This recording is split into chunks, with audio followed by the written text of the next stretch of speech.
Bom dia, tudo bom? Como é que vocês estão? Então, finalmente dando início às aulas de revisão aqui do Buco Residence.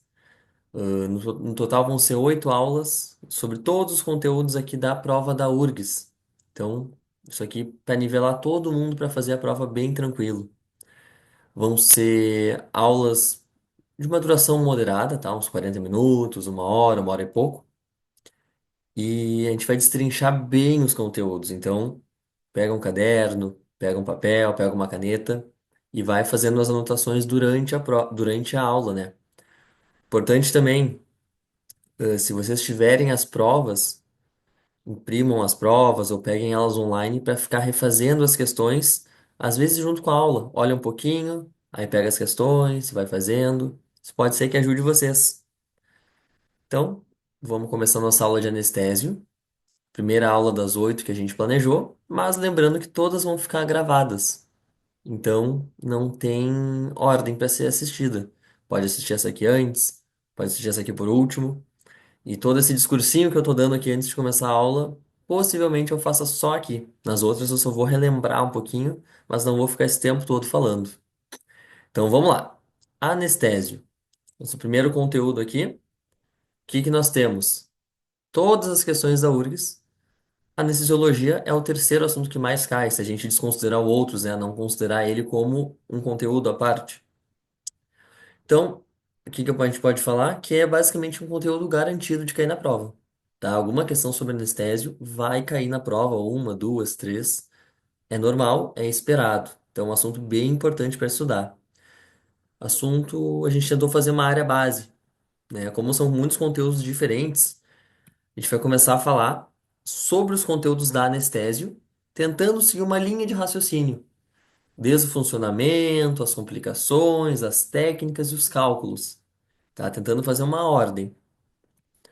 Vamos começar com esses dois pontos aqui: farmacologia e farmacocinética, tanto do anestésico local quanto do vasoconstritor, e as complicações associadas ao uso dessas substâncias. Começando, tá? Eu sei que é sobre anestesia local, a maioria das coisas que a gente está imaginando, mas vamos começar com alguns conteúdos bem leves, bem simples, de anestesia geral, sedação consciente, que isso aí já caiu em prova. Então vamos relembrar coisas bem simples, tá? Vamos lá. Anestesia geral é um estado induzido de perda de consciência ou de inconsciência, analgesia e relaxamento muscular, relaxamento tônico, né? Causado por uma combinação de fármacos. Então, são vários medicamentos diferentes, de múltiplas classes, cada um faz uma coisa, e no total, no final, o paciente fica anestesiado. Então, o paciente está inconsciente, não tem reflexo de proteção, os músculos estão todos relaxados, não sente dor, tá? Não manifesta essa sensação. Então, isso que é anestesia geral. Vindo para a sedação consciente, a gente já tem aí o quê? Uma diferença. É um estado induzido de depressão de consciência, então o paciente não está inconsciente, ele está com seu nível de consciência baixado, tá? Isso pode variar muitos graus, em que o paciente ele responde ao estímulo verbal isolado. Então, Henrique, Henrique, o paciente pode olhar, ficar te acordar, ou acompanhado de um estímulo tátil. Então, bater no ombro, dar uma apertadinha, o paciente pode despertar. Tá? Então, aqui a gente vê muito isso aí entrando em moda agora com o óxido nitroso, que tá voltando, né? E o que que é importante de falar aqui? Isso aqui já caiu em questão. Ao contrário da anestesia geral, o paciente está anestesiado, a sedação consciente, considerando o óxido nitroso, a gente tem uma anestesia sim, mas é muito leve. Então, você vai fazer um procedimento mais complexo, e quando eu digo mais complexo, não estou falando de algo muito grande. Uma extração dentária, um dente permanente, com uma raiz longa, ou uma raiz normal, né, de dente permanente, tu tem que anestesiar. Anestesia local, carpulha e tubete, senão o paciente vai sentir dor. Ah, mas vou tirar um dente descido que está quase esfoliado. Aí, nesses casos, talvez não precise anestesia, tá? Mas isso é bem importante. A sedação consciente não substitui a anestesia local.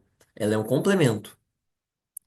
E agora sim, pessoal, vamos para anestesia local, anestésico local. O que que é um anestésico local? Vamos começar do começo. É uma droga, é um fármaco, é uma medicação que é capaz de bloquear a transmissão do estímulo nervoso. Então, não deixa passar o estímulo nervoso de um lado para outro. De uma forma reversível, então ele passa sem alterar o nível de consciência. Então, o paciente está acordado. O paciente não está inconsciente, o paciente não está meio aéreo, o paciente está normal, só não está sentindo. Isso resulta numa perda da sensibilidade em uma área delimitada, específica e conhecida, certo? Então, esse é o nosso conceito de anestésico local. E o que que a gente tem de peculiar nessa classe de medicamentos, nessa classe de fármacos? Que ao contrário das outras, da maioria dos outros medicamentos, que se tanto fala, vou tomar um analgésico, tu toma ele, ele vai pro teu sangue e aí se distribui pelo corpo. Ao contrário, a anestesia local a gente não quer, ou melhor, ela tem que ir, né? Mas o nosso efeito que a gente quer com ela é quando ela está fora dos vasos sanguíneos, tá? Quando a anestesia local começa a ir pro vaso sanguíneo, ela já está encerrando o seu efeito. A gente quer que esse medicamento fique no tecido, nas fibras nervosas do tecido, não no sistema cardiovascular, tá? Então isso é bem importante para a gente começar a entender o funcionamento, começar a entender as complicações. A gente começa por aí, certo? Então vamos lá. Os anestésicos locais são bases fracas e instáveis. Então, um anestésico local puro, a lidocaína pura, a articaína pura, eles são instáveis. Quando se expõe ao ar, à luz, degrada. Então não tem muito uso, uma coisa 100% isolada. Então eles são combinados com ácidos para formar um sal ácido, que esse sim é mais estável. Por isso que a gente vê que o nome ele é cloridrato de lidocaína, cloridrato de mepivacaína, porque tem a associação de um ácido, no caso aqui o ácido clorídrico. Se vocês pegarem tubete anestésico, vocês vão ver HCl, é disso. É o ácido clorídrico mais o sal anestésico, mais a base anestésica, né? De junto formam um sal anestésico. O que que é importante saber? Não sei se vocês vão conseguir ver meu mouse aqui, as anotações. Mas a gente tem aqui nesse cantinho aqui, esse RNH, essa bela seta aqui também. Esse é o sal anestésico, então é a base mais o ácido. A gente vê aqui o RN, que é a base, e o H+, que é o ácido. Isso aí fica numa constante troca. Então ele dissocia, ele separa, então fica o ácido sozinho, a base sozinha. Aí depois, a depender do ambiente, a depender da substância, volta a ser uma coisa concentrada. Com isso, a gente começa a entender mais ou menos como é que funciona. Ela tem que entrar de um jeito no sangue, ela se separa, ela entra e ela se junta. É mais ou menos essa a ideia, tá? Não vou aprofundar muito essa questão porque não é cobrado tão aprofundado assim na prova, tá? Mas o que que a gente tem? A gente vê que tem essa importância. Ela fica indo e vindo, e isso é importante para o funcionamento dela. Por quê? Porque a gente começa a entender agora por que que às vezes ela não funciona tão bem. Por que que tanto dizem que, não, tá infectado ali, não dá para anestesiar em cima, não vai pegar anestesia. Um dente com pulpite, por que que é tão difícil de pegar anestesia? Por causa disso. Se o meio já tá ácido, ele vai se dissociar menos. Então, o H+ não vai ficar solto por aí. Ele vai ficar coladinho na base. E com isso, a gente tem menos essa transformação de um para outro, que resulta em menos anestesia efetivamente anestesiando. Ela fica ali numa forma inativa e é descartada. Vai parar no vaso sanguíneo e é excretada. Por isso que um tecido inflamado, um tecido infectado, também associa a inflamação, né? Não pega tão legal a anestesia. Então, isso aqui já caiu em prova também de por que que a anestesia não pega se o pH é ácido. Então, a resposta é essa. Com pH ácido, tu tem menos essa transformação de uma para outra, tu tem menos anestésico local, digamos assim, na sua forma ativa, fora dentro dos tecidos. O que que a gente tem também? Falando um pouquinho mais agora sobre a absorção dos anestésicos locais no corpo. A taxa de absorção deles depende muito da vascularidade do tecido. A gente acabou de comentar, quanto mais anestésico tem fora do sangue, Então, dentro dos tecidos, melhor, mais ele anestesia, mais ele tem sua função. Então, se eu tenho uma região que tem muita vascularização, tem muito vasinho, ele recaptura toda esse anestésico muito rápido, o anestésico vai durar menos, certo? Faz sentido? Isso também tem influência da própria vasoatividade do anestésico local. A maioria dos anestésicos locais, quando se injeta no tecido, ele faz uma vasodilatação. Então, tu acaba tendo mais sangue indo para a região, tanto pelo trauma da agulha, pelo líquido entrando, quanto pela própria substância, aumenta a perfusão sanguínea. E com isso, o anestésico vai embora rapidinho. O que que acontece? Se coloca vasoconstritor junto. E é por isso que o anestésico que não tem o vasoconstritor, então, lidocaína pura, mepivacaína pura, dura menos do que um anestésico que tem vasoconstritor. Porque o vasoconstritor vai fazer o quê? Fecha os vasinhos. Aí vai menos sangue, daí ele dura mais nos tecidos, tá? Mas a gente vai falar um pouquinho mais disso mais adiante, na área dos vasoconstritores. E o que que a gente consegue tirar disso aí também? A gente acabou de falar, a gente não quer que vá muito anestésico de uma vez para dentro do sangue. Então, imagina que uma injeção intravascular, então, injetei direto dentro do vaso, a quantidade vai aumentar um monte. E com isso, as reações adversas, a toxicidade vai aumentar um monte também. Tá? Porque os efeitos adversos, a maioria dos efeitos adversos associados aos anestésicos, eles não são quando ele tá, tá anestesiando. Não. É quando ele tá no sangue. E daí ele espalha pelo corpo e faz as reações adversas em vários locais. A gente também vai falar mais adiante. Mas vamos guardando aqui, vamos construindo a base. Depois a gente aprofunda um pouquinho mais e faz questão para entender bem. Vamos lá. Anestésicos locais, a gente também tem dois tipos. Os do tipo éster, que eu basicamente não vou comentar aqui. São os primeiros que foram criados. Não se usa mais injetável éster porque dava muita reação adversa, muita alergia. E os do tipo amida. Esses sim vão ser o meu foco hoje, porque esses são os que vocês conhecem pelo nome.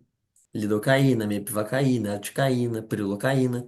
Eles são daí, tá? Então vamos falar dos anestésicos do tipo amida. Primeiro sobre o geral, depois a gente foca em um ou outro. Local primário de metabolização deles. Fígado. Tá? Então ele vai pro sangue, vai pro fígado, tá? Do gastrointestinal, e aí ele é quebrado em outros metabólitos e depois é excretado. Diferença, tá? A gente tem dois que são um pouquinho diferentes. A prilocaína, que ela é metabolizada no fígado também, mas tem uma porcentagem que vai parar no pulmão. E a articaína, que tem a parte do fígado e o plasma sanguíneo também. Vamos falar mais disso depois. Mas só com essa informação a gente já começa a entender uma coisa. Pô, se o paciente tem insuficiência cardíaca, o que que acontece? O sangue bombeia mais devagar, menos sangue para os locais. Ou seja, a concentração do anestésico no sangue aumenta. Isso aí tem que tomar um cuidado. Assim como se o paciente tem uma insuficiência hepática, o fígado dele não consegue metabolizar as coisas muito rápido. Tem que tomar cuidado, não dá para injetar tanto, tá? Então a gente já começa a entender um pouquinho dessas questões que às vezes é tão decorado. Não, paciente com insuficiência cardíaca não pode dar tanto anestésico. Mas por quê? Então a gente tem aqui a explicação. Por conta dessas condições que eu estava comentando, os níveis plasmáticos aumentam muito e daí o risco aumenta junto. É por isso. De novo, uma coisa diferente. Falei da prilocaína, vou falar um pouquinho da articaína aqui também, depois a gente aprofunda mais. A articaína ela é classificada didaticamente como um anestésico do tipo amida, mas na verdade ela tem tanto a estrutura do tipo amida quanto do tipo éster, ela é uma mistura. Por isso ela tem as propriedades do tipo amida e do tipo éster. Uma das propriedades do tipo éster é que a metabolização dele é feita no plasma. Então, os anestésicos locais tipo éster, o sangue mesmo, enquanto está na corrente, já está sendo metabolizado. O que é uma coisa interessante nesse caso. A articaína ela é metabolizada quase totalmente no sangue e o que sobra vai para o fígado. Então, ela é o fármaco de escolha se a pessoa tem alguma questão hepática. O fígado não é tão legal, não está funcionando muito bem. A articaína. Já caiu questão sobre isso também. Que aí tu tem essa redução da toxicidade, porque o que vai chegar no fígado é só um pouquinho, o risco é menor. Os níveis plasmáticos não aumentam também tanto, porque ele já chega no fígado, pouquinha coisa. Vamos lá, falamos da metabolização, vamos agora para excreção. Como é que eles saem do nosso corpo? Então, isso aqui você já deve imaginar que era o rim, né? Essas coisas são filtradas, excretadas pelos rins. Tá? Então, tanto o anestésico local, que às vezes ele pode chegar na sua forma pura, então ele entrou, passou pelo corpo inteiro, passou pelo sangue, passou pelo fígado, passou pelo rim e saiu no xixi que nem ele entrou, sem nada de alteração, ou seus metabólitos. Importante também, esses metabólitos muitas vezes eles têm função. Então, não é só um resto de anestésico, às vezes ele pode ser tóxico, ele pode seguir anestesiando. Então, isso também é importante de saber. Por isso que a gente também não quer muito, a gente não quer muito metabólito solto por aí. A gente não quer muito anestésico solto por aí. E aí a gente consegue entender que a insuficiência renal também é uma contraindicação, tá? Por conta disso. Se o rim não tá conseguindo filtrar bem, não tá conseguindo liberar esses metabólitos pro xixi, o que que acontece? Tanto a concentração plasmática quanto a concentração no próprio rim, né, aumenta muito. E, consequentemente, os riscos aumentam muito. Por isso que tem que ter cautela se o paciente tem alguma condição renal. E esse aqui não tem escapatória. Todos os anestésicos terminam no rim. Tá? O fígado tu até consegue dar uma contornada com a articaína, mas isso aqui não tem muito o que fazer. Tá? Então, agora desse primeiro bloco, o que que é mais importante? Entender que a concentração plasmática, quanto anestésico solto a gente tem no sangue, é essa relação de quanto mais tem aqui, mais tem de efeito de risco, tá? Basicamente assim, o resumo é isso. E agora a gente começa especificamente a falar sobre os sistemas e os anestésicos. Eu sei que essa aula é um pouquinho mais densa, tá? É uma aula bem área básica. Ah, Henrique, tu tá falando há tanto tempo. Eu devo estar falando uns 15, 20 minutos já. E só tem 5 questões, 4 questões sobre isso. E aí a gente vai ver as questões depois e entender mais ou menos o porquê. Mas, sim, em resumo, todas as questões da URGS, assim, a grande, grande, grande maioria delas sobre anestésio, elas são um, dois, três. Então, é muito assunto dentro de cada questão e às vezes é uns detalhezinhos assim que muda tudo. Então, é por isso que é tão densa. Essa eu acho que vai ser minha aula mais densa. A primeira, já de cara, tem uns 100 slides isso aqui. Ela é uma aula bem, bem, bem mais densa, mais detalhada, cheia de detalhezinho que eu tô tentando filtrar para passar o mais importante.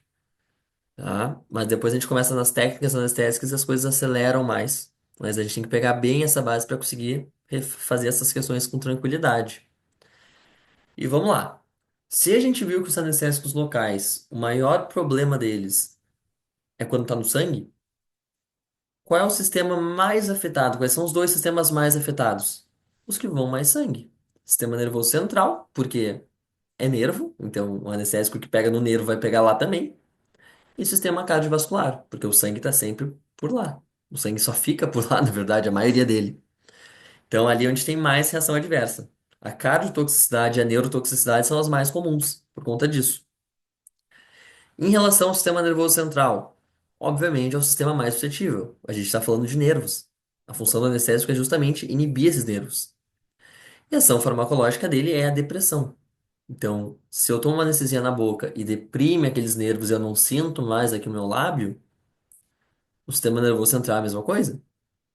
Alguns nervos do sistema nervoso central vão ser inibidos. E a pessoa fica deprimida, baixa o ritmo. Ironicamente, a reação clássica da superdosagem de anestésico local para o sistema nervoso central é uma convulsão, ou seja, excitação total. Ah, mas Henrique, tu falou que é uma depressão que mais causa. Como é que a reação clássica é uma excitação? Isso aqui também é uma coisa bem, bem, bem, bem, bem mais profunda. Nas nossas aulas que a gente está montando para mais adiante, para ano que vem, realmente dei aulas de todos os conteúdos de Buco, assim, muitas e muitas e muitas aulas. Vou explicar melhor. Mas, no geral, a gente tem o tempo que as coisas são inibidas é um pouco diferente. Então, a gente tem os estímulos inibitórios e os estímulos excitatórios, que acontece? O anestésico local pega antes o inibitório, e daí fica muito excitatório. Aí o paciente tem a convulsão, e se segue aumentando a dosagem, o excitatório também é inibido. E aí o paciente deprime. Então é por isso que tem essa coisa meio paradoxal. Pô, mas se inibe, como é que tem uma convulsão? Por causa disso. Tá? O tempo dessas ações é um pouquinho diferente. Sistema cardiovascular, também bem resumido, porque não é tão aprofundado assim na prova. Mas basicamente tem uma redução da excitabilidade do miocárdio, o que reduz a taxa de condução ali das células, e a força de contração diminui. Então o coração baixa o ritmo, fica tudo mais devagarinho. E em níveis plasmáticos excessivamente altos, então seguiu anestesiando mesmo, o paciente dando esses sinais, temos uma PCR, uma parada cardiorrespiratória. O coração para. Não menos importante, o sistema respiratório, tá? No geral, é um pouco difícil de isolar esse sistema, porque é que nem quando a pessoa toma, sei lá, entrou em coma alcoólico. Tomou tanto álcool, inibiu tanto o sistema nervoso central, que a respiração inibe junto. O coração inibe junto e a respiração vai por tabela. Então, às vezes, a pessoa tem uma parada respiratória, não por conta do pulmão, que, não, os músculos não estão funcionando bem. Não, porque o sistema nervoso central está tão debilitado, está tão inibido, que para de mandar sinal para respirar. E a pessoa para. É isso. O diafragma também, muscular, para. Então, no geral, essa musculatura respiratória dá uma inibida, ela relaxa, e isso é quase imperceptível até que a dose seja excessivamente alta. E daí, nessas doses muito altas, as coisas se misturam. As questões cardíacas, as questões neurológicas, as questões respiratórias, musculares, tudo mistura um pouquinho. E agora sim, pessoal, vamos falar dos anestésicos em si. O clássico, né, padrão ouro, mais comum, lidocaína. Metabolismo e excreção, que nem eu comentei antes, tá? O início de ação rápido e tem muitas, muitas, muitas formulações disponíveis. Ela tem outros usos na área médica, na área odontológica, e a gente vai usá-la como base. Ali, tanto a toxicidade quanto a potência dela são dois. Isso não é algo que costuma cair muito, assim, a toxicidade da lidocaína é 2. Não costuma cair exatamente assim a questão. Mas às vezes acontece assim, a bupivacaína é mais tóxica que a lidocaína. Verdadeiro ou falso? Esse tipo de questão cai mais, e é baseado nesses números. Então, por isso que é interessante saber eles. Mepivacaína, metabolismo é no fígado, excreção nos rins. Início de ação rápida, ela é bem parecida com a lidocaína. Diferença dela, um pouquinho menos tóxica e ela tem uma leve propriedade vasodilatadora. Então, ao contrário das outras que dilatam muito, a mepivacaína dilata pouco. Por isso que a maioria dos anestésicos que a gente vê sem vasoconstritor é a MEP 3%, porque ela acaba tendo menos vasodilatação, vai menos sangue para o lugar, então ela dura um pouquinho mais, ela é mais aceitável que as outras. É por isso. Prilocaína, então tem aquela peculiaridade do metabolismo no pulmão. Ela é menos tóxica, tá? Toxicidade 1. E o início de ação é um pouquinho menos lento, embora também sejam uns 3 a 5 minutos aqui. Eu peguei isso do Malamed, mas é isso que estava ali no livro, é isso que cobra, mesmo o número sendo o mesmo. E, que nem eu comentei, ela é menos tóxica, então isso aí já caiu em prova. A articaína, então ela é uma molécula híbrida, que nem eu comentei antes, tem amida, tem éster, por isso que ela tem essa metabolização um pouquinho diferente. A toxicidade dela é bem parecida com a lidocaína, eu já li 1,9, 2, então é bem parecido. E a potência é 3, é um anestésico mais potente. Ela tem uma ótima difusão nos tecidos, então a gente consegue ver aplicação em fundo de sulco e mandíbula, que ela consegue penetrar aquele osso bem cortical e anestesiar a polpa dos dentes. Então, é um anestésico muito bom para isso. E é o de escolha em caso de pacientes com questões hepáticas, por conta também de ser uma molécula híbrida. Bupivacaína, menos tóxica que todo mundo, 0,5, mas a potência é 8. Ela dura muito tempo, ela é muito mais forte que as outras. Consequentemente, o seu uso é bem restrito a procedimentos mais extensos, mais dolorosos.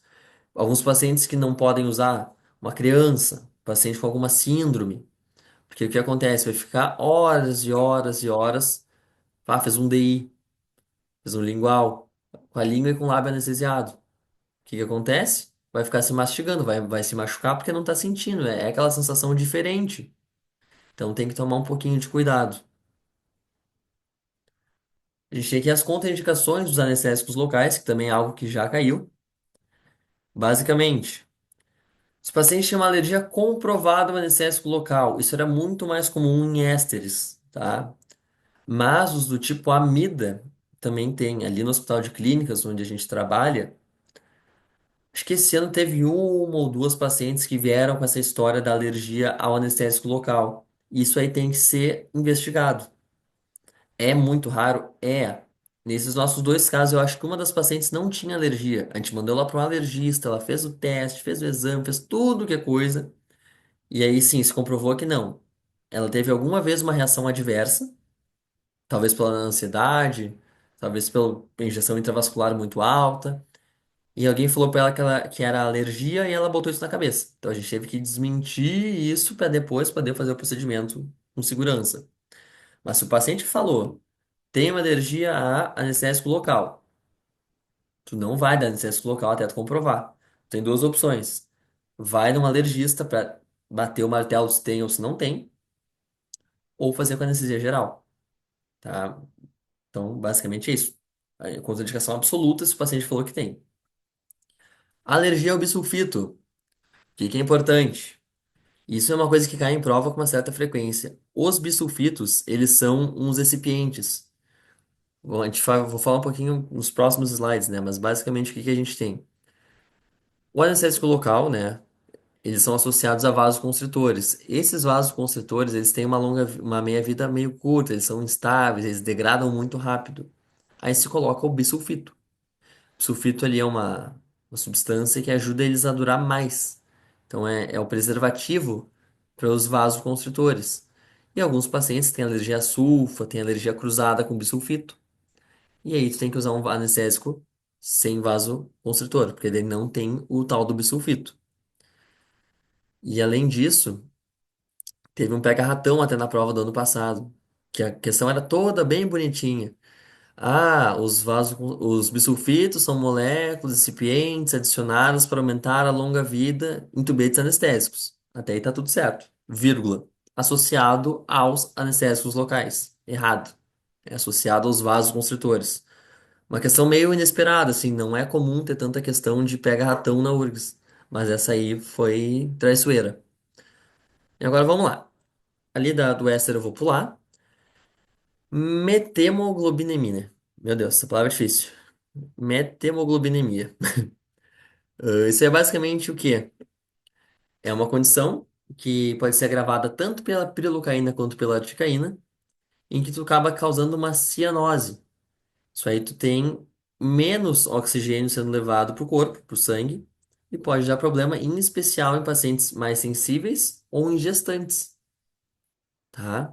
Por isso que esse é um dos motivos da pirelocaína ser contraindicada em gestantes. A articaína também pode entrar nesse balaio, porque pode acabar dando uma cianose no feto e pode acabar morrendo, ficando com alguma sequela. Então, evitar usar esses anestésicos nesses pacientes.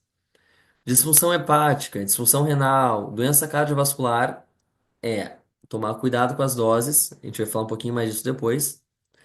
É tomar cautela com as doses dos anestésicos e tentar fazer aqueles cuidados locais. Injetou, faz a punção aspirativa para ver se não está dentro do vaso. Injeta devagarinho. Não enche de anestésico sem saber se está funcionando. Tá? No geral, são essas condições que mais, as contraindicações que mais caíram na prova. Tá? Também não vou me alongar muito aqui, porque essa aula já vai ser longa, mas essa aqui vai ser bem longa. Vasoconstritores. Então, eu já fui dando uma pincelada, eles causam a constrição dos vasos sanguíneos, controlando a perfusão tecidual. Então, o que acontece? Tu adiciona um vaso sanguíneo, um vasoconstritor no anestésico, vai ter menos sangue indo para o lugar. Consequentemente, vai ter menos concentração plasmática de anestésico. A absorção do anestésico vai ser menor, então vai durar mais a anestesia. vai sangrar menos e vai ser menos tóxico. Então, muitas e muitas e muitas vantagens. Sempre que é possível, usem com vasoconstritor. Tem a história lá que o pessoal tem às vezes medo do vasoconstritor. Não, vai, é pior, é mais tóxico, vai sem vaso. Muito pelo contrário. Tu usa bem menos anestésico se tu usar com vasoconstritor do que se tu usar ele puro. Porque vai durar menos tempo, tu vai ter que ficar reaplicando várias e várias e várias vezes. Falando sobre os mais importantes. A adrenalina, tá? É de longe, ou epinefrina, de longe é o mais usado. Altamente hidrossolúvel. Não vou aprofundar muito nos agonistas adrenérgicos e tudo mais, porque isso é papo da farmácia. É uma aula só para isso que eu tenho. É uma aula de mais de horas sobre isso que eu tenho. Mas, assim, no geral, ele é um agente natural que se adiciona ao bisulfito de sódio. E o que é que ele faz? Aumenta a frequência cardíaca, faz uma vasodilatação no coração e vasoconstrição na periferia. Pode aumentar a pressão, pode aumentar o risco de arritmia. E as maiores repercussões da superdosagem dele é a ansiedade, agitação, palpitação, sabe? O paciente fica inquieto, tu percebe? Mas, de novo, esses slides aí que eu peguei daquela outra aula. Não vou aprofundar muito nisso aqui porque não cai tão aprofundado assim na prova da URGS em específico. A noradrenalina, tá? Esse aqui já está em bastante desuso. Por quê? Tá? Embora faça coisas bem parecidas com a adrenalina, até pode baixar um pouco a frequência cardíaca de acordo com os receptores que ela se liga. Ela tem e faça as mesmas manifestações sistêmicas, tá? De superdose, acaba tendo 9 vezes mais efeitos colaterais por uma potência um quarto menor, um quarto dela. Ou seja, ela é menos efetiva e só aumenta os riscos. Tem alguns países do mundo que ela nem é permitida mais de ser usada junto com os anestésicos. Que nem eu comentei ali embaixo, há países que a norepinefrina é proibida. E além disso, a gente aumenta alguns riscos locais. Por exemplo, anestesia no palato. Tem estudos que mostram que a anestesia no palato com aqueles tubetes porcaria, que é, sei lá, lidocaína mais norepinefrina 1 para 50 mil. Ela é mais concentrada por causa disso. Porque a potência dela é baixa. Tu acaba tendo uma coisa tão concentrada que necrosa o palato. É mais comum necrose em palato com a noradrenalina, então tomem cuidado. Não, não sei, acho que isso nunca caiu, mas é o que pode cair. Corbadrina ou levonorefrina também é um outro vasoconstritor. Esse aqui é totalmente sintético. Reparem que em todos eu coloco do bisulfito de sódio, tá? Porque é padrão em todos. Mesmas questões ali da anestesia da adrenalina, da norepinefrina, tá? Mesmas propriedades. Isso aqui dá para parar e dar um printzinho, mas não cai com essa profundidade na prova, tá? Isso aqui é mais para conhecimento geral. O que acontece? Ela é muito fraca, cerca de 15% da potência da adrenalina. Então, por isso que a gente vê as dosagens que usa esse vasoconstritor, um para 20 mil, um para 30 mil. É bem concentrado para conseguir fazer o sua função. Com isso, risco de AVC, risco de angina, risco de arritmia cardíaca aumenta, porque o negócio é muito concentrado. E acho que esse aqui é o. Não, esse aqui é o penúltimo, acho. A fenilefrina, igual, agente sintético, tem a adição do bisulfito. O que que a gente tem de lado bom? Pouquíssimas alterações ali na força de ejeção, na fração de ejeção e nas arritmias cardíacas. Então, o coração tá bem. Cerca de 5% da potência da adrenalina. Eu tive a chance de usar esses anestésicos que tinha fenilefrina e, se eu não me engano, era tipo concentração de 1 para 10 mil, 1 para 1000. Era muito concentrado por conta disso, tá? A potência é bem baixinha. E agora sim, o que mais cai, tá? Esses vasoconstritores eu coloquei aqui. Você deve ter visto que é uma parte da aula que foi mais corrida, mais chutada, que foi mais para só citar a existência deles. Porque normalmente o que cai aqui é a feripressina, tá? Esse tende a ser o vasoconstritor mais polêmico, que mais cai. Por quê? Ele não é adrenérgico que nem todos os outros. Todos esses outros que eu comentei, eles têm ação análoga à adrenalina, análoga à noradrenalina. Então, seguem um mesmo padrão. Tem que tomar cuidado se a pessoa tem algo cardíaco, tudo mais. A felipressina, não. Ela é baseada em um hormônio, tá? Então, reparem que a própria a estrutura dela é diferente, é um monte de letra. Não é as tabelas bonitinhas. Por isso, por não ter essa questão envolvendo a adrenalina, ela tem alterações muito pequenas na frequência cardíaca, na pressão arterial, não causa arritmia. Só que o que acontece? Pô, Henrique, então esse vasoconstritor é perfeito, não mexe no coração. Pô, dá pra usar à vontade, então, mais ou menos. Ele não é tão eficiente assim, mexendo na perfusão tecidual. Então, pra gente que é da cirurgia, não é satisfatório. Agora, em coisas clínicas, perfeito. Usaria à torto e direito. E em doses altas, pode comprometer o fluxo sanguíneo nas artérias coronárias. Tá? Então, por conta disso, contraindicação para as gestantes, que pode afetar o feto.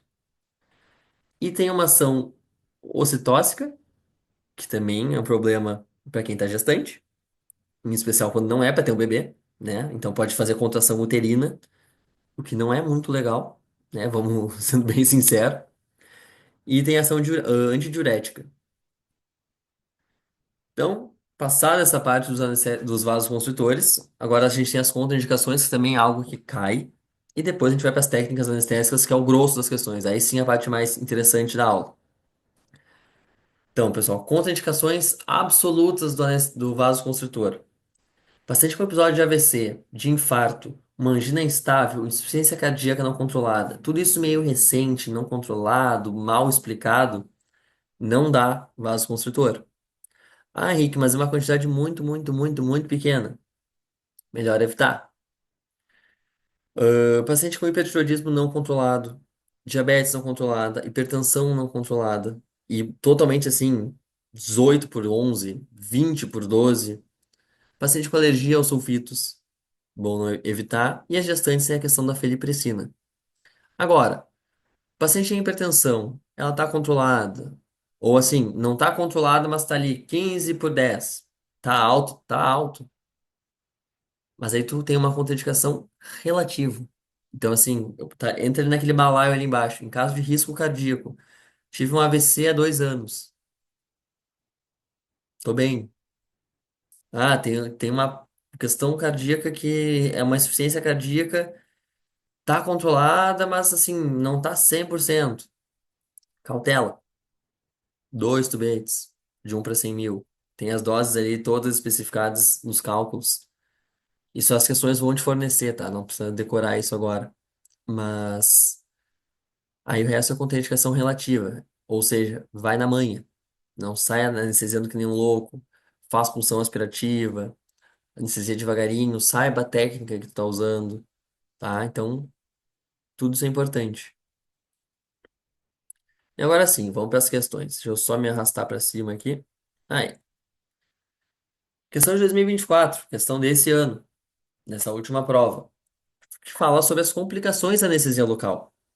Vamos lá. Número 1. Pacientes em uso de antiagregante plaquetário ou anticoagulantes apresentam maiores riscos de hematoma em decorrência da punção anestésica. Isso aí eu vou comentar no próximo bloco, mas vamos pensar um pouquinho. Pô, o paciente toma anticoagulante, antiagregante plaquetário, sangra mais.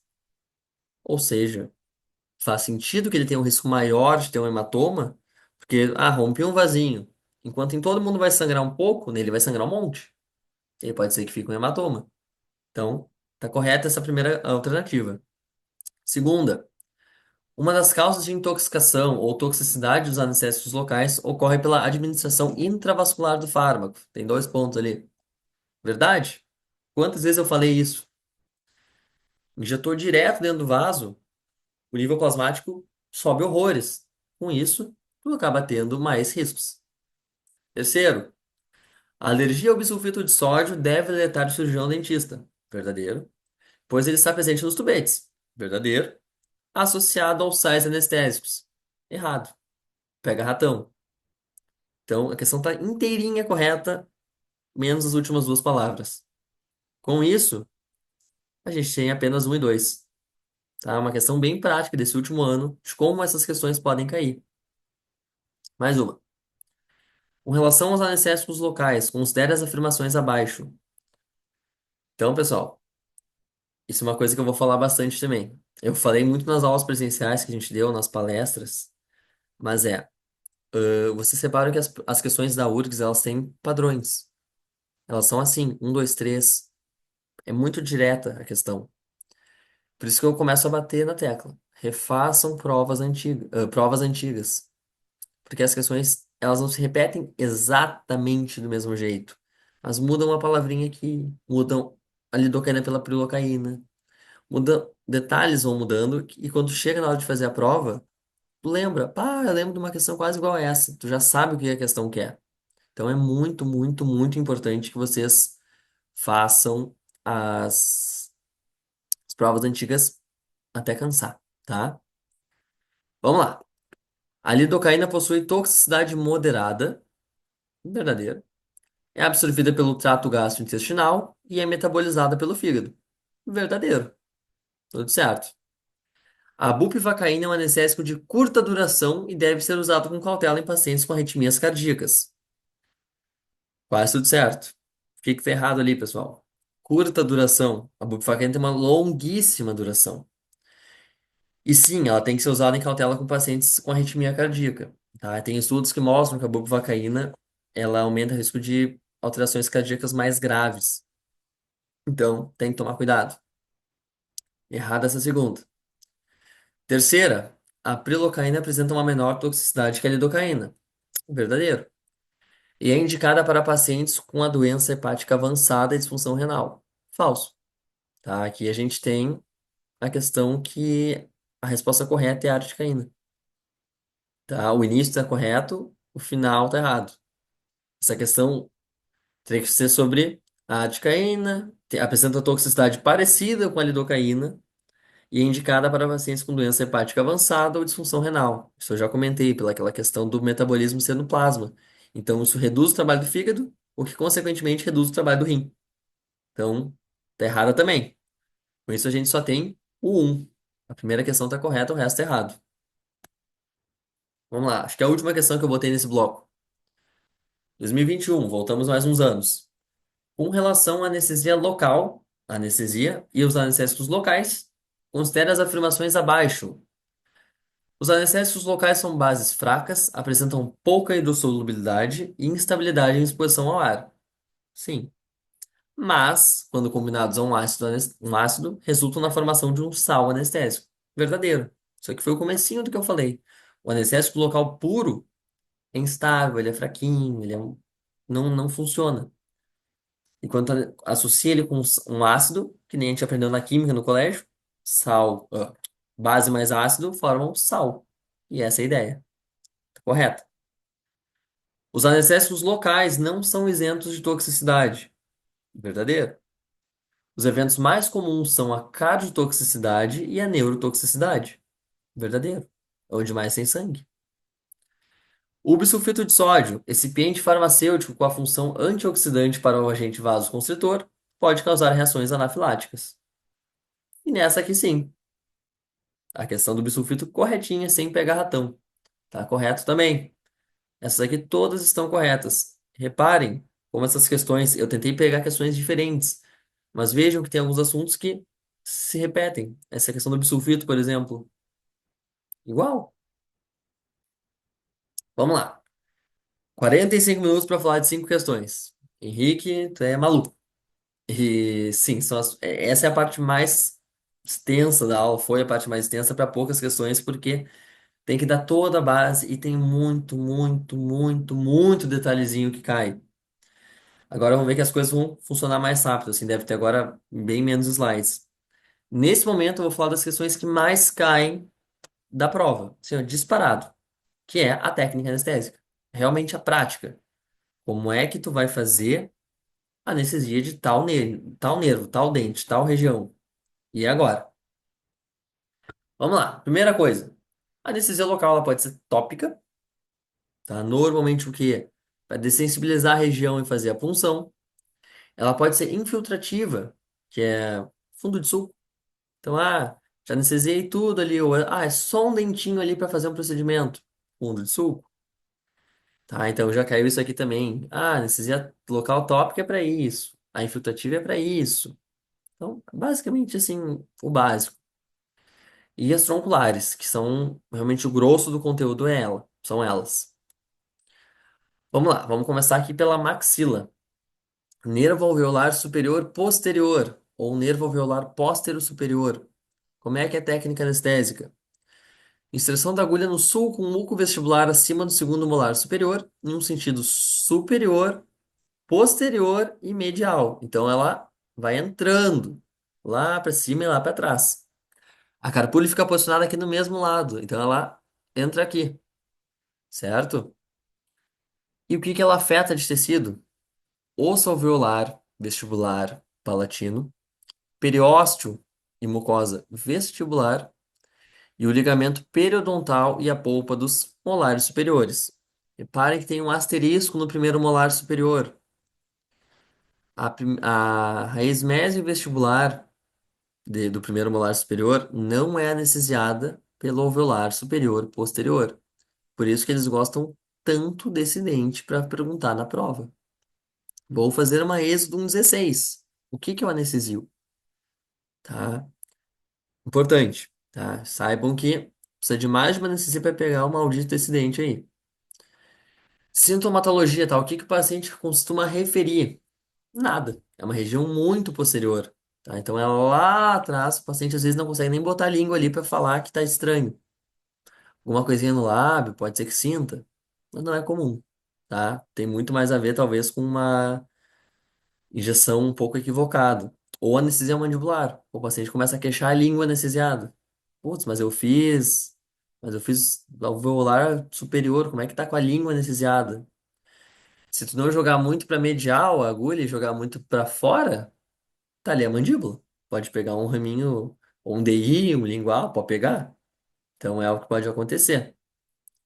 Além disso, hematoma, tá? A maxila é super vascularizada, pode pegar um vasinho maior e ficar um roxo tanto na gengiva ou até na pele. E trismo, pode pegar algo, não é tão comum, mas pode pegar umas fibras ali do pterigoideu lateral. E daí o que acontece?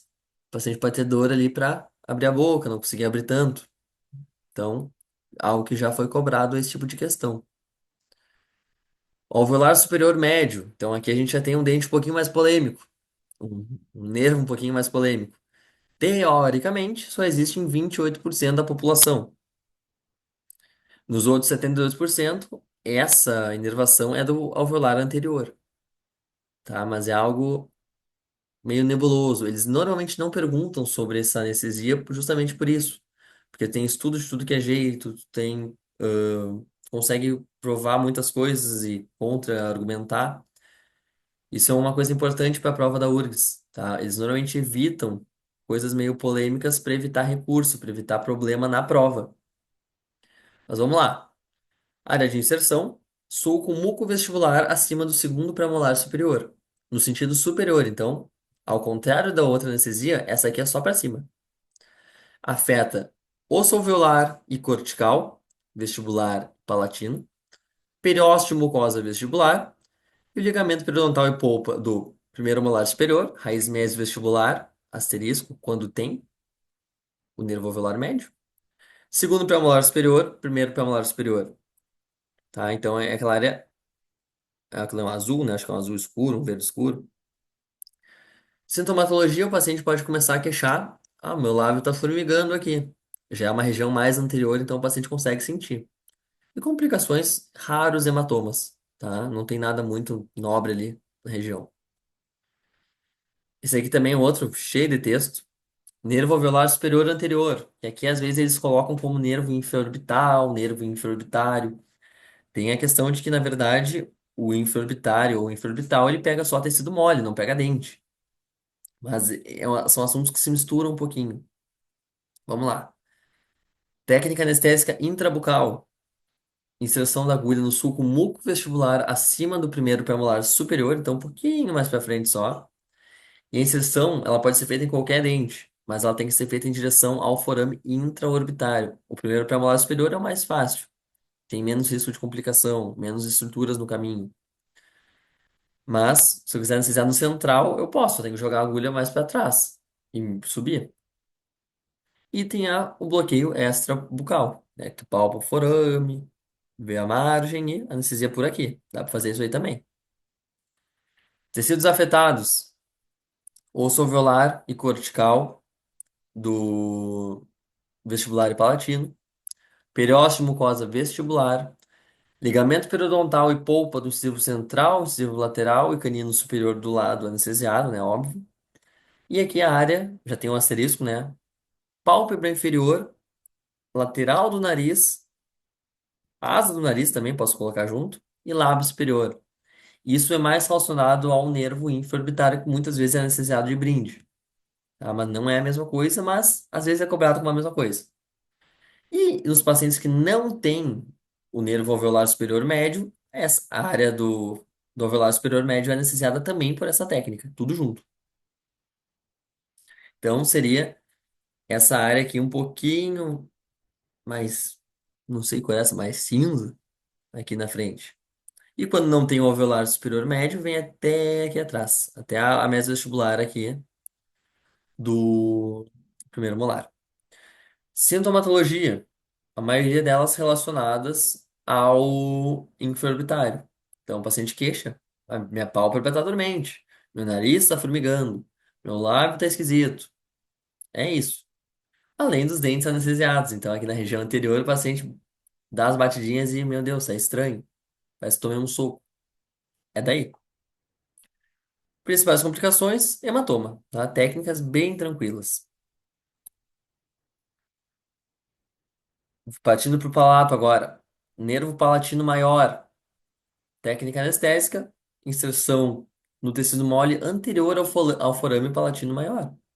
Normalmente ele está na distal do segundo molar superior, mas existem jeitos de as técnicas para encontrar ele. Tu pode pegar a agulha e ir furando até encontrar ele. É isso que o Malamed preconiza. Eu acho meio estranho, mas dá para fazer. E afeta o quê? Periósteo e mucosa palatina do terceiro molar ao primeiro premolar superior. O limite é a linha mesial do primeiro premolar superior, o canino não pega, e a linha média. Então a gente tem bem esse azul clarinho aqui na foto, esse maior aqui, é essa região, é anestesiada. O paciente queixa formigamento no palato, complicações, hematoma, não é muito comum, necrose tecidual, tá? O palato a gente sabe que é uma região pouquíssimo vascularizada, a mucosa é bem queratinizada, é bem firme, né? E é dependendo do que tu usa, do jeito que tu faz, tu pode necrosar uma parte do palato. E uma das complicações também mais comuns, que essa já cai bastante assim em prova até, é a anestesia acidental do nervo palatino menor. Tá? Vocês conseguem ver que tem duas bolinhas aqui, né? Quando a gente fala do forame. O primeiro é o maior, o segundo é o menor. Embora estejam do mesmo tamanho aqui, esse nervo, o que que ele inerva? Palato mole e pode ir até ali pra garganta. Então o paciente fica com essa região anestesiada e aí queixa. É desconfortável, não tô respirando, não sinto minha garganta. Isso tudo pode ser causado se tu fizer uma anestesia muito posterior ou muita anestesia, muita quantidade de anestesia. Ela difunde para a região do outro nervo. Última técnica de palato, o nervo nasopalatino. A gente tem o quê? A área de inserção é na mucosa palatina lateral à papila incisiva, não é no meio dela, é meio de ladinho. Afeta a periósteo e mucosa palatina de canino a canino. Então, isso aqui é legal que ele ultrapassa a linha média, ele é na linha média. Então, ele escolhe os dois lados. E os limites, são as distais dos caninos superiores. Então, não pega mais adiante. É essa região em branco aqui, tá? O paciente queixa uma dormência na região anterior do palato e as complicações são as mesmas do nervo palatino maior, à exceção do nervo palatino menor, né, que não tem nada a ver com essa região. Então é a necrose e o hematoma na região. Partindo para a mandíbula, aqui a gente tem a campeã, a técnica anestésica que é mais cobrada na, na prova. UDI, nervo dentário inferior, alveolar inferior, bloqueio mandibular, tem 300 jeitos de falar isso aqui. Como é que é a técnica? Vamos falar da técnica clássica, mas saibam que existem os bloqueios diferentes. Go gates, por exemplo. Então, a anestesia com a boca fechada, anestesia por extrabucal, tudo isso existe. E como é que era a inserção clássica, tá? Tu vai colocar a agulha na mucosa lingual do ramo mandibular, tá? Tu vai palpar ali a língula e cravar ali. A carpulha, ao contrário do alveolar superior e posterior, ela vai ficar na comissura labial do lado oposto, acima dos premolares. Então, tu coloca a agulha para anestesiar esse lado aqui, a agulha ela vai vir aqui, ó. Assim, não assim, tá? Isso cai. Esse detalhezinho do lado oposto, mesmo lado, cai em prova e define questão. Então, não é besteira eu estar falando isso. E o ponto de referência é a depressão pterygomandibular, tá? Então, ela se faz de uma maneira equidistante dos planos oclusais. Então, ela é reta. Isso muda um pouquinho para pacientes pediátricos que ainda não têm os primeiros molares. A técnica tem uma variada. Acho que eu botei alguma questão disso. Mas ela não é equidistante, ela tem uma angulação, certo? Caiu acho que uma vez isso só. Mas se caiu uma vez, pode cair duas, né? Tecidos afetados: osso alveolar e cortical vestíbulo lingual, periósteo lingual, ligamento periodontal e polpa do terceiro molar até o incisivo central inferior e a área do nervo mental e muitas vezes a do lingual também. Na técnica aqui, tem várias e várias e várias. No geral, a anestesia ela é feita, faz pro nervo pro DI, recua ela um pouquinho, dá uma giradinha nela e tu pega o lingual junto. E tem outra área anestesiada. Eu tentei aqui dar uma separada de uma coisa na outra, mas nas provas também é colocado tudo junto, já que querem evitar problema. Então, basicamente, aqui nessa imagem não é o DI clássico, né? Porque tem aqui a área do mental, que é essa sim realmente pega sempre, e a área do lingual, tá? Então, isso aqui tudo é o lingual. A sintomatologia normalmente está associada, além dos dentes anestesiados, à dormência do lábio inferior aqui nessa região, até ao teste que a gente faz para o paciente, né? Ah, aqui tá formigando, tá diferente, para ver se pegou mesmo. E dormência na língua. Então, o paciente queixa a pontinha da língua, o lado da língua todo anestesiado. Principais complicações: hematoma, também não é tão comum. Trismo, pelo mesmo motivo do alveolar posterior superior. Pode pegar ali um pedacinho do músculo pterygoideu lateral. Paralisia facial, aí também já bem mais distante, pode pegar um nervo, injetou muito errado, injetou na parótida, dá para fazer, mas é bem mais complicado. E dificuldades de fonação barra deglutição muito pelo lingual, né? Daí fica com a língua anestesiada, o paciente fica meio torto ali, se sentindo meio torto. O nervo mental ou mentoniano, isso daí é bem mais simples, tá? Técnica quase 100% de acerto. Tu vai aplicar a agulha na região do sulco muco-vestibular do forame mental. Normalmente fica entre os premolares, tá? Insere a agulha, injeção ao forame, tá? E anestesia do segundo premolar inferior até a linha média. Além da pele do lábio inferior e pode vir até aqui pro mento, pode descer um pouquinho a anestesia.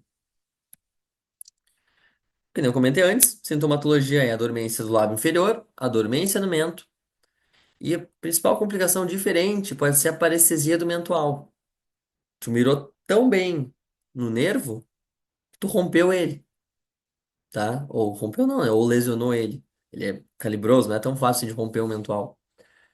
E normalmente é uma parestesia transitória, tá? Não costuma ter grandes problemas, óbvio que não é o ideal, mas pode acontecer. Nervo lingual, então aqui é um pouquinho mais difícil. A área de inserção é na mucosa lingual do ramo mandibular. Mesma ideia do DI, na depressão pterimandibular, equidistante aos planos oclusais, mas tu não vai inserir tanto agulha, tu vai inserir um pouquinho menos. Existem técnicas específicas que tu faz um bloqueio na região do segundo molar inferior, mas não vou muito longe disso porque não é muito o que é cobrado aqui. Que é anestesia? A mucosa lingual do terceiro molar ao incisivo central inferior, a mucosa da região sublingual, os dois terços anteriores da língua, tá? Isso já caiu. Tem que saber que são os dois terços anteriores, não é a região posterior, isso aí já é diferente. Então, o lingual, que é a mesma, peguei a mesma foto do DI, mas é essa região aqui, ó. Eu espero que vocês estejam enxergando meu mouse. Mas é a região da língua e da parte lingual, conforme o nome diz, né? Meio óbvio, dos dentes. O paciente queixa uma dormência na língua e esse sim, a parestesia é mais chatinha, é um nervo bem fininho, ele é bem delicado. Normalmente, parestesia de nervo lingual é mais chata, tá? Pode ser que não volte. Fora a dificuldade de fonação e deglutição que eu já comentei antes, né? Porque a língua a pessoa tá meio torta. Nervo bucal ou nervo bucinador. Acho que eu já tô vindo pro final também aqui. Tu vai inserir ele na região vestibular, né? Na mucosa disto-vestibular do último molar inferior do arco. Então, o ponto de referência é o sulco muco vestibular dos molares inferiores. E ela é paralela ao plano oclusal. Então, ao contrário das outras anestesias que a gente coloca a agulha e desce, no nervo bucinador a gente coloca ela no plano. Então, ela vem para cá. Ela não vem para cá, certo? Então, essa é a diferença. E isso aí vai pegar o que é uma região bem pequenininha, mucosa vestibular de molares inferiores e o periósteo vestibular. Então, a gente normalmente não, né? A gente anestesia sempre esse nervo, embora ele tenha uma área bem pequenininha. O paciente não costuma referir a alteração porque é lá atrás, mas é fundamental para trabalhar em molar. Se vai fazer uma ESO, cara, tu não consegue fazer sem um bucal. O paciente tem dor, óbvio. E agora sim, algumas questõezinhas e já nos encaminhando mais para o final da aula. A gente só vai ter os cálculos depois. Como é que técnica anestésica cai na URGS? Tá? Exatamente assim. Tá? A maioria das questões é desse jeito. Completar colunas, um, dois, três, e eles cobram várias técnicas numa mesma questão. E é por isso que o conteúdo é tão denso, eu falo tanta coisa para pouca questão. Porque cada questão é um monte de coisa. Então, o que que a gente tem aqui? Os nervos, e embaixo a gente tem as áreas afetadas. Às vezes, em vez de ser uma área afetada, pode estar dizendo o quê? A sintomatologia. Pode falar de outra coisa que remete ao nervo. Nesse caso, a gente tem cinco nervos e quatro questões, então um vai ficar de fora. Eles adoram complicar a vida de todo mundo. Vamos lá. Como é que eu, Henrique, gosto de fazer essa questão? Eu não gosto de escolher um nervo e procurar a questão até ser ele. Eu gosto de ler a questão e escolher o nervo. Eu faço o caminho contrário. Eu achei que era algo meio óbvio, mas me falaram que. Já conversei com gente que falou que não, eu li ele bucal. E daí eu procuro até achar o bucal. Acho meio retrabalho. Acho melhor ler a alternativa direto. Vamos lá. Cansei em voz já. Qual é o nervo que anestesia? Polpa dentária, ligamento periodontal, osso alveolar cortical e vestibular, vestibular e palatina, periósteo e mucosa vestibular do terceiro ao primeiro premolar, ou do terceiro ao primeiro molar, à exceção da polpa da raiz mesivestibular do primeiro molar. Então aqui a gente já bateu o martelo. Na hora que falou que anestesiou aí a região dos molares, à exceção da polpa da raiz mesovestibular, a gente já sabe. A gente tem aqui um alveolar posterior. Então, o nosso primeiro número é 5. A gente já consegue cortar a letra C e a letra D. Não é. Não começa com 5. E isso é uma dica maravilhosa para a prova da URGS, tá, pessoal? Vai cortando, vai riscando as alternativas. Eu gosto de fazer assim, olha. Acho que agora eu botei uma canetinha. Fiz ali a primeira, é 5. Eu vou lá e ó, boto dois xizinhos aqui do lado. Essas aqui não são. Então, nem perco meu tempo já lendo isso aqui, porque não é. Vamos lá, vamos para a segunda. Então, a primeira aqui é 5. Tum. Ali embaixo. Periósteo mucosa palatino de canino a canino. Bom, região anterior, palatino, naso palatino. 5, 4. Então, olha só. Cortei essa, cortei essa. Eu nem precisei resolver as outras duas questões. Tá? Eu vou resolver aqui porque é uma aula. Mas nem precisou. Já bati o martelo. 5, 4. Bom, letra B. É assim que se faz a prova da URGS.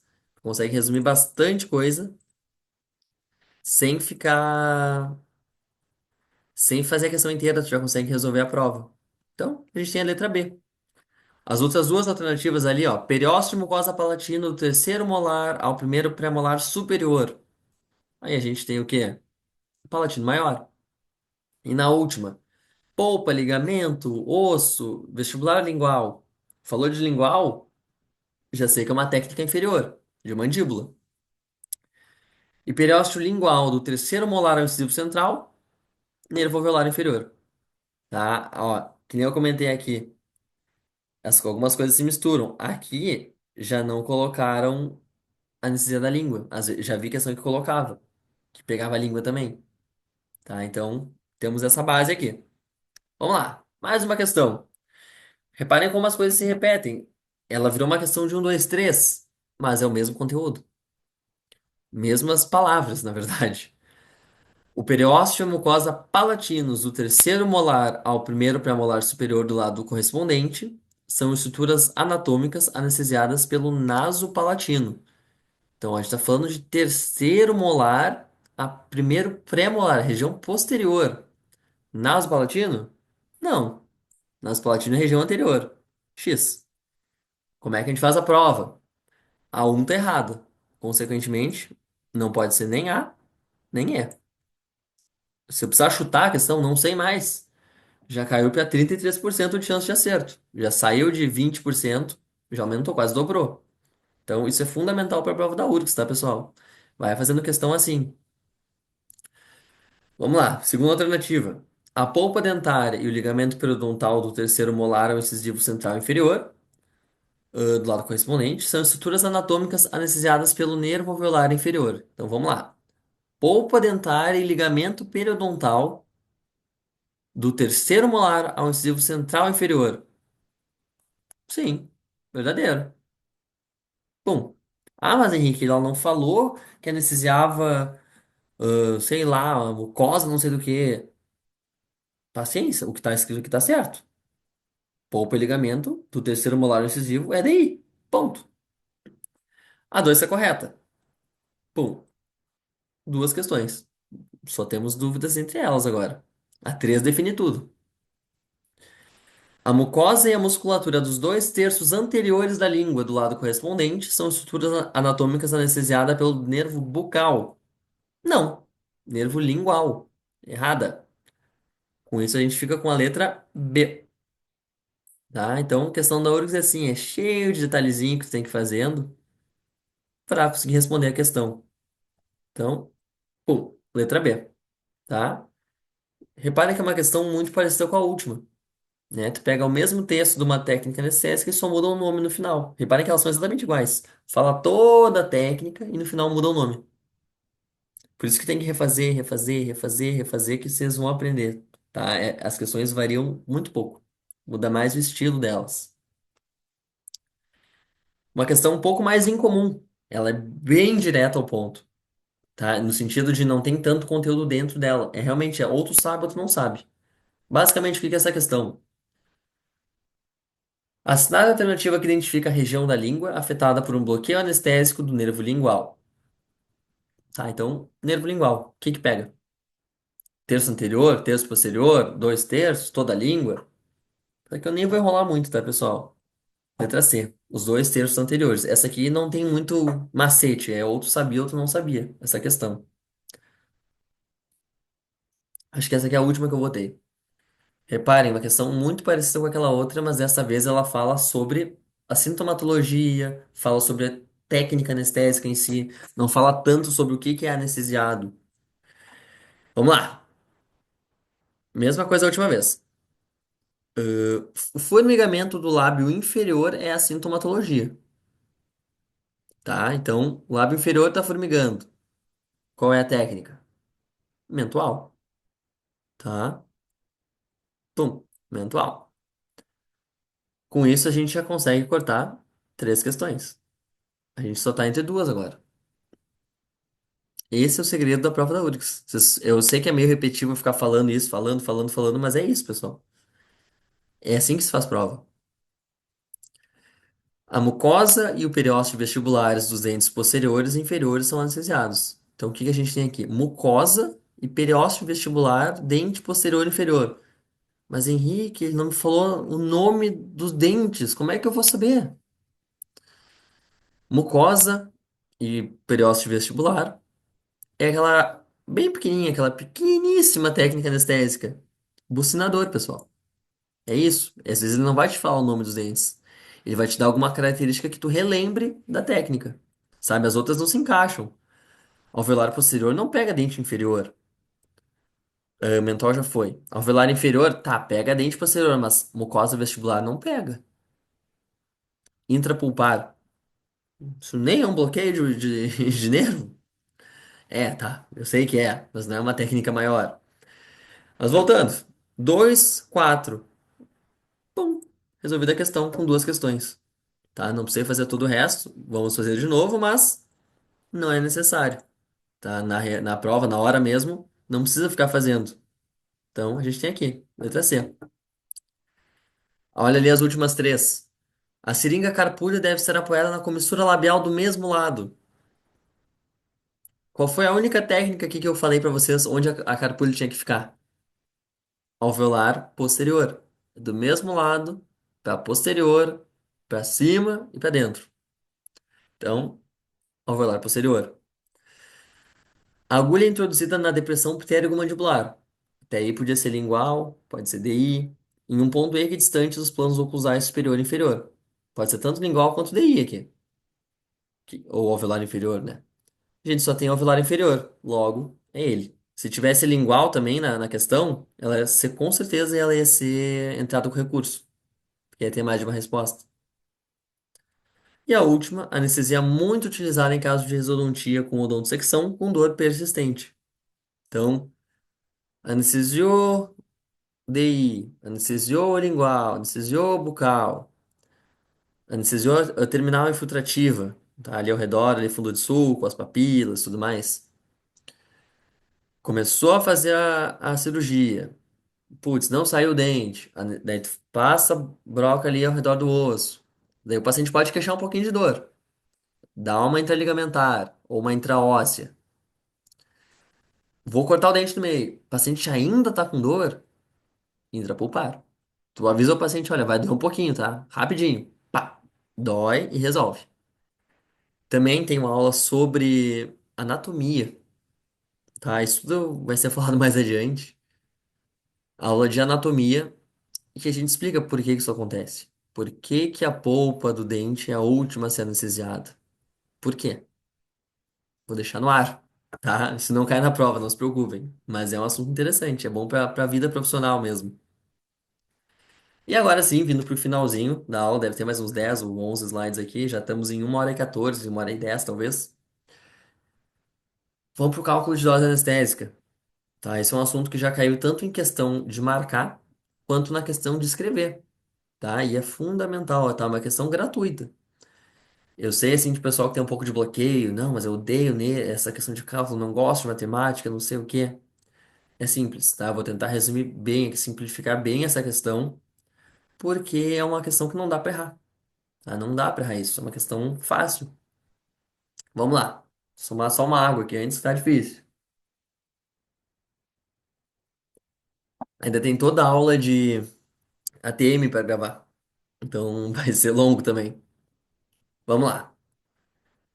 Cálculo de dose anestésica, tá? Eu dividi aqui em três passos. O que que a gente tem que fazer para saber calcular quanto tubete eu posso dar numa pessoa? Primeira coisa, calcular a dose máxima que ela pode tomar, tanto de anestesia quanto de vasoconstritor. Depois, a gente tem que calcular a quantidade por tubete. Dá para decorar também. Hoje eu vou explicar como que se chega no resultado que tem naquelas tabelas. Ah, um tubete tem tanto, dois tubetes tem tanto, um para 100 mil é tanto. Eu vou mostrar como é que se chega nisso. Se quiserem decorar, podem decorar. Mas saber, às vezes, ajuda. E na prova do ano retrasado, na prova que eu passei na residência, tinha numa questão dissertativa. Explique todos os passos do cálculo anestésico. E eu tive que explicar como é que eu cheguei nesse resultado, tá? Então, às vezes vale a pena tirar um tempinho para ver isso. Essas aulas são um pouquinho. A prova é logo, logo, né? Daqui a uns 20 e poucos dias. Então, Não sei que se tem mais alguma prova por agora, mas dá para focar bem nisso. Tirem tempos para resolver essas coisas mais simples, que isso pode fazer toda a diferença no final. Vamos lá. TDAH bateu. Vamos voltar para a questão. Por último, a gente correlaciona e escolhe o menor número. Então, eu descobri quanto que podia, descobri quanto que tem por tubete, e daí tu faz a conta. Ah, eu posso tomar 10 tubetes de epinefrina e 5 de lidocaína? Tu vai dar 5, né? Tu não vai dar 10. É isso.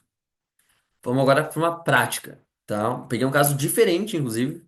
Botei uma conta bem estranha para sair do padrão. Então, vamos lá.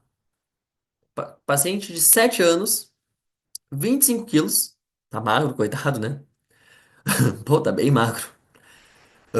Lidocaína 2% com epinefrina 1 para 50 mil. Fiz uma questão toda errada aqui, toda diferente, pra gente calcular mesmo, pra ninguém ter o viés de, ah, não, eu sei que o tubete de 1 para 100 mil é tanto. Não, vamos fazer bem diferente a questão, de sacanagem. Primeira coisa que a gente tem que fazer, isso aqui as questões te dão, tá? A dose máxima do anestésico, então, lidocaína, X miligramas por quilo. A dose máxima total, então, vou fiz a conta, o paciente tem 100 quilos, ele pode tomar 700 miligramas de lidocaína. Não, o máximo é 500, tá? Esses dois dados vai ser dado. E a do vasoconstritor. Então, adrenalina 1 para 50 mil. A dose máxima em miligramas por quilo, 3 microgramas por quilo. Algumas questões vão te falar assim, não, é 0,2 no total, não pode passar disso. E se o paciente é cardiopata, essa dose cai para 0,04. Por isso que a gente tem lá os tal dos dois tubetes. 1 para 50 mil é menos até. Acho que é um tubete e pouquinho. Então vamos lá. Lidocaína, 2%. Quanta lidocaína esse paciente pode tomar? 25 quilos vezes ali os 6,6 miligramas. Vamos supor que a questão me deu 6,6. Isso aí dá no total 165 miligramas. Então o paciente pode tomar 165 miligramas de lidocaína. 165 é menor que aqui o 500, a dose máxima? É. Então fica com ele. Agora, se isso aqui fosse maior que 500, tu fica com 500. Pega esse número e guarda. Deixa no cantinho da folha. Vamos ali embaixo. Epinefrina, tá? O paciente pode tomar 3 microgramas por quilo. Vezes 25, 75 microgramas. Vamos botar para miligramas, tá? Então lembrem, joga três casinhas da vírgula para a esquerda. Então, a gente para em 0,075. Juntando essas duas coisas, a gente tem o quê? Lidocaína o paciente pode tomar 165 e epinefrina pode tomar 0,075. Primeiro passo está feito. É isso. Multiplicação simples. Agora a gente tem que descobrir quanto que tem em cada um dos tubetes de anestésico para a gente ver quanto que dá. E agora aqui o pessoal normalmente se embanana. Como é que funciona? Vamos começar com a lidocaína que é mais fácil. Lidocaína 2%. Vamos fazer uma regrinha de 3. 2%. 2 em 100. Então, se eu tenho 2 gramas de lidocaína em 100 ml. Essa é a nossa primeira linha, tá? A gente vai fazer em gramas. Se fosse em miligramas, tem que aumentar um monte de zero. O pessoal se atrapalha nisso também. Então, a primeira coisa é as medidas. 2 gramas para 100 ml, é isso que eu tenho, 2%. Então, eu tenho quantos por cento em 1,8 ml, que é quanto que tem no tubete. O tubete é de 1,8 ml. Vai fazer a conta, faz o X. 2 vezes 1,8 igual a x vezes 100. Faz a divisão, tu vai chegar em 0,036 gramas. Eu quero trabalhar em miligramas. A dose que eu tenho é em miligramas. Então, tu vai jogar vírgula 3 casas para a direita. Então, 0,036 gramas é a mesma coisa que 36 miligramas. Então, em um tubete de lidocaína 2%, eu tenho 36 miligramas. 165, que é a dose máxima que eu tenho, dividido por 36, vai dar 4,5. Ou seja, eu posso dar para esse paciente 4 tubetes e meio. Para fins de questão, provavelmente vai estar ali como eles fazem de sacanagem.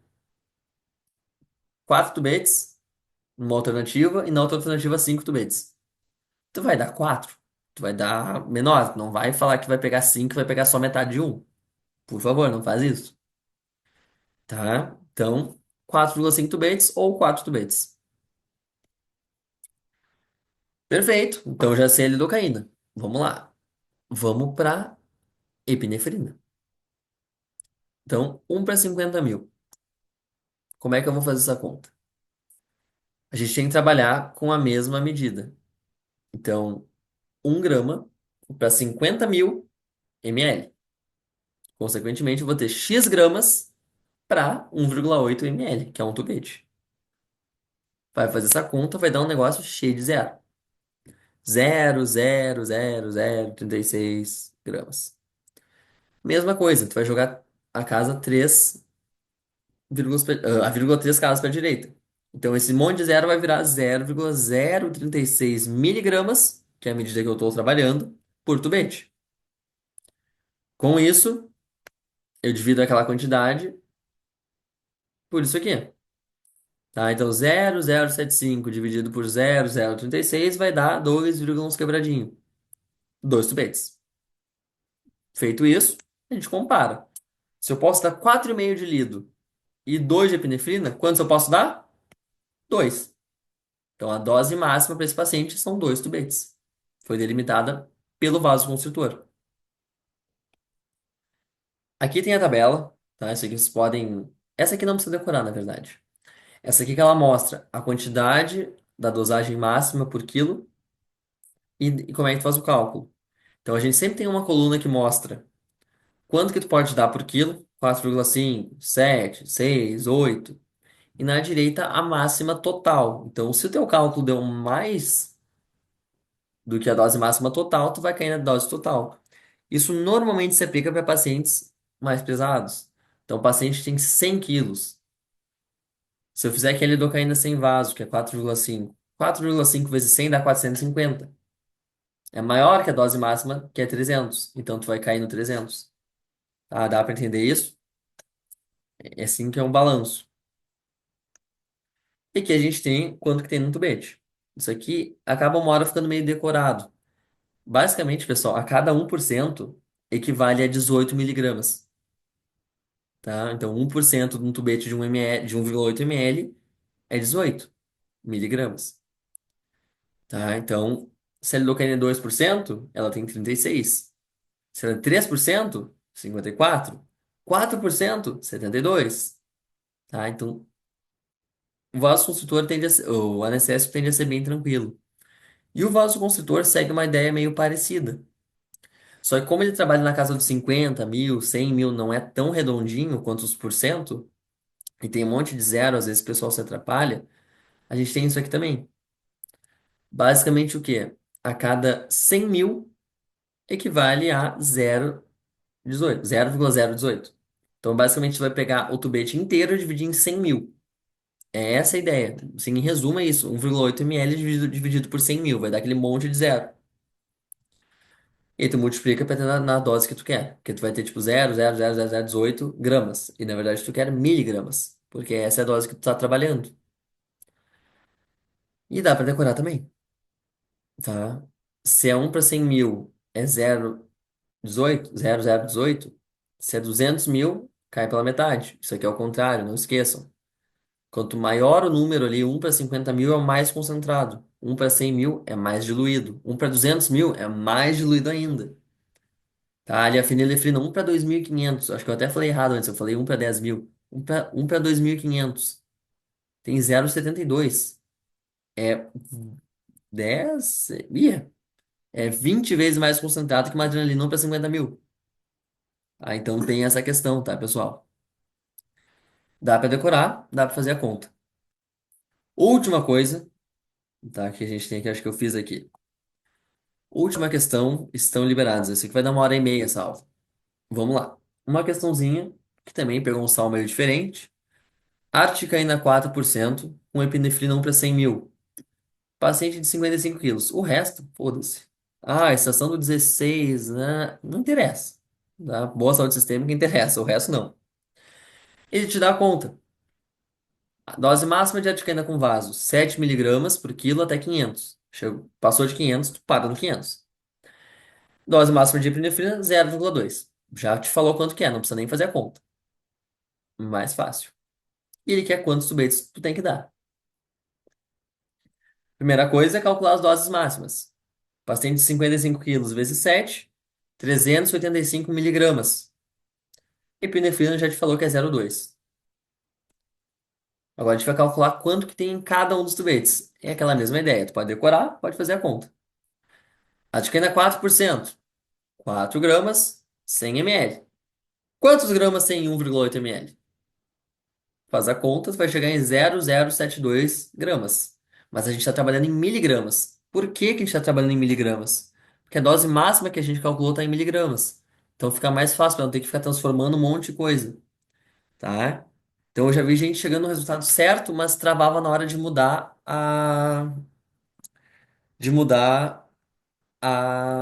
de grama para miligrama, ou o contrário. Então vamos lá.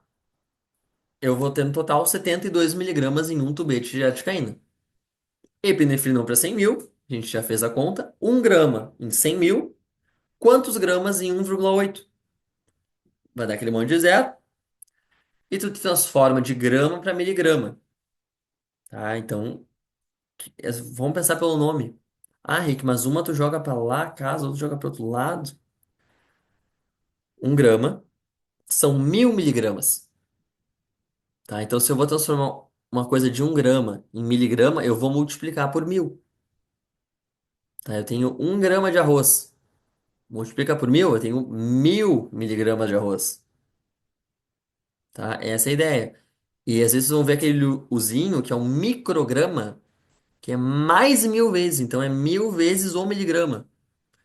Então, 1 grama de alguma coisa são 1.000 miligramas. E mil miligramas são 1 milhão de microgramas. Tá? Então as coisas vão aumentando. Tem aquela formulinha, todo mundo lembra da escola, né? Do grama, miligrama, não sei o que, e vai indo. É isso, tá, pessoal? É matemática, que tem que bater um pouquinho a cabeça e quebrar. É meio chatinho, mas quando tu aprende, não tem mais erro, tá? Então, descobrimos o quê? Pegamos a dose máxima que pode tomar de articaína, pegamos quanto tem no tubete, dividimos, chegamos em 5,3 tubetes de articaína. E a epinefrina, que a gente tinha 0,2, dividido pelo nosso 0,018, a gente chegou em 11,1 tubetes. Olhamos tudo. Nesse paciente, na vida real, tu poderia dar para ele 5 tubetes de anestesia. Acabou. Nessa questão, como não perguntou quantos tubetes você daria, ela perguntou as quantidades. Então, só chegar no 5 de articaína não é o suficiente. Tu tinha que calcular o vaso também. E olha como as questões são sacanas. 5, 11, 5, 13, 9, 11, 9, 20. Se tu errasse alguma virgulazinha ali no caminho, se tu botasse ali o 500, provavelmente tu chegaria em 9 tubetes. E daí o que acontece? Tem resposta pra tudo. Tu pode errar de qualquer jeito que vai ter uma resposta pra ti. É sacanagem mesmo. E pessoal, eu acho que é isso, tá? Deixa aqui o meu boas provas pra vocês. Essa é só a primeira aula. Não desistam. Eu sei que ela tá um pouquinho longa, mas as próximas aulas vão ser mais práticas, vão ser de assuntos mais objetivos também. Não vai ter essa parte tão bioquímica que nem a anestésio teve. E vamos lá, pessoal. Boas provas pra vocês, bons estudos e não esqueçam, vou até tirar minha cara aqui do caminho. Não esqueçam do nosso Instagram, o Book Residence, que a gente está fazendo agora conteúdo, bastante conteúdo, e a gente sempre está disponível para qualquer dúvida que vocês possam ter. Quer tirar dúvida? Não entendi uma questão, não entendi isso, não entendi aquilo? Chama aqui que a gente responde, tá, pessoal? Bom estudo para vocês, refaçam questões antigas e é isso aí. Abraço e até a próxima aula, viu?